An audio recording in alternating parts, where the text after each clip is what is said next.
Барлықтарыңызға сәлем достар, сіздермен бірге мен позитив. Мен бүгін жаңа тема бастадым. Осындай үш нөмірден түсіреміз. Менің құпия жерін деген бірінен түсірейін. Нақты.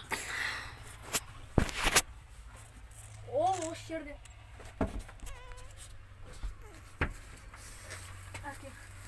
Телефонды.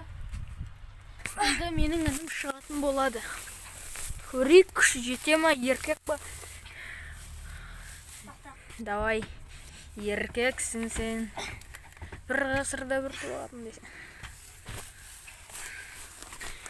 Інім шықты, ол примерно былай көрінеді. Шаң, мусор десең. Мынандай бір тесік бар.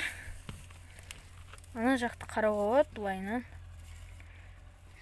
Күші, шында қарауға. Бәрібір қалада жаман, ауылда күшті дегендей. Сұна бар ғой, ыстық бар ғой. Бұл ыстағанда сезіледі, кәдімгідей ыстық. Деп сынқласа. Наста. Сосын мынандай бір жер бар. Ашық былай түсірші сәл. Ана бір күшті жер тауып алып едік қой. Жоқ, бұл жер емес екен. Жарайды. Енді осындай ыстығы. Ан жағып бақтым көрмейді бетсеш. Райда жұмысын. Шаң рай. Аппақ күлін. Ан жақтап. Негізі өте керемет, бұл жерде жатып болады, просто шаң тазалау керек сәл. Мына жерде негізі тазаласақ өте керемет шығады. Мынандай болады. Мынандай болмаса, мынандай болады.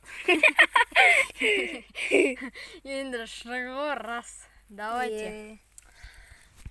Сосын ана жерде бір жүн тұр, ана жерде. Жүндер туып тұр ғой. Ана жүн, онда бір қыштатын бір бәлі биттен. Бит ба, я қапқара. Мә, өте керемет осында былай.